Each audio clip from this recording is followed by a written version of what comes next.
नमस्कार प्यारे बच्चों, स्वागत है आपका हमारे चैनल बर्डिंग टीचर्स गाइड पे।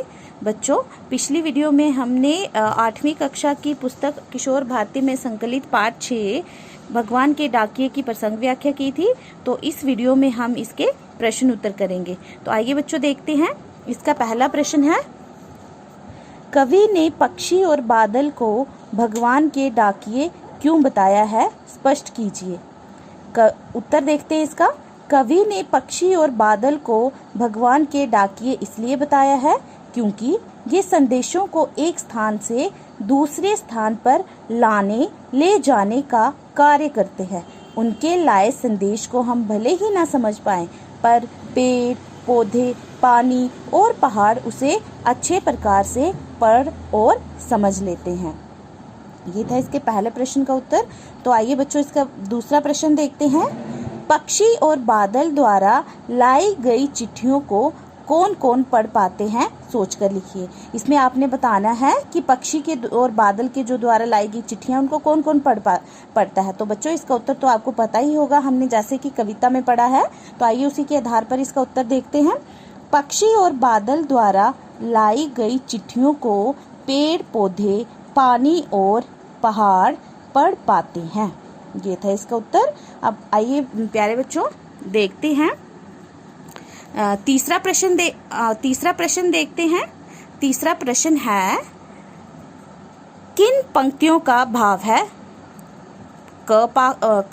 भाग आ जाएगा इसका पहला। पक्षी और बादल प्रेम, सद्भाव और एकता का संदेश एक देश से दूसरे देश को भेजते हैं। तो बच्चों इसमें आपने बताना है कि ये किन पंक्तियों का भाव है, कौन सी पंक्तियों का भाव है। तो इसमें आ जाएंगी इसका उत्तर में आ जाएंगी ये वाली पंक्तियां। पक्षी और बादल भगवान के डाकिये हैं जो एक महादेश से दूसरे महादेश को जाते हैं।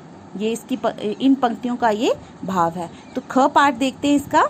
प्रकृति देश देश में भेदभाव नहीं करती, एक से उठा बादल दूसरे देश में बरस जाता है। ये कौन सी पंक्तियों का भाव है, इसमें आपने बताना है। तो इसके उत्तर में देखते हैं कौन सी पंक्तियां आएंगी। इसमें ये वाली पंक्तियां आएंगी, और एक देश का भाप दूसरे देश में पानी बनकर गिरता है। तो प्यारे बच्चों ये इसके 3 प्रश्न कर लिए हमने।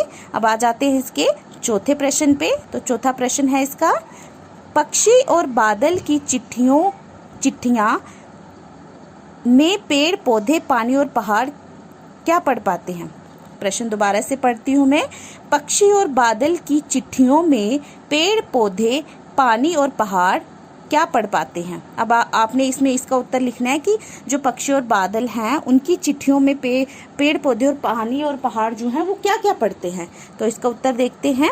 इसका उत्तर आ जाएगा कि पक्षी और बादल की चिट्ठियों में पेड़ पौधे, पानी और पहाड़ बहुत सी बातों को पढ़ जब पाते हैं।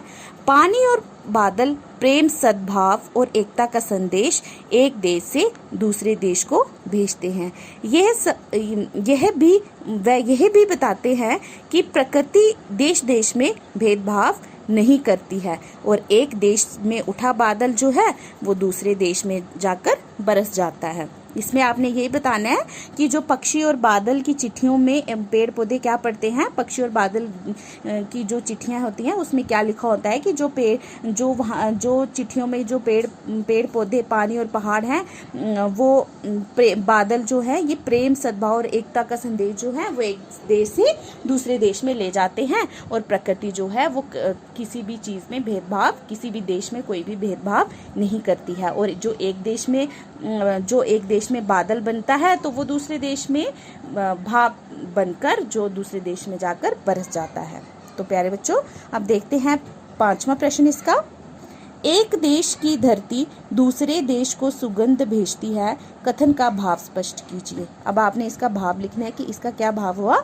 तो इसका उत्तर देखते हैं।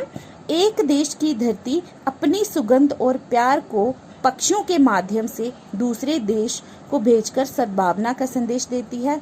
धरती अपनी भूमि में उगने वाले फूलों की सुगंध को हवा से पानी को बादलों के रूप में भेजती है।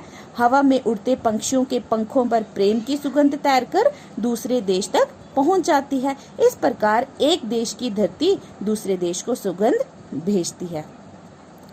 प्यारे बच्चों, ये इसके 5 प्रश्न हैं। मुझे उम्मीद है कि आपको ये 5 प्रश्न अच्छे से समझ में आ गए होंगे। तो प्यारे बच्चों,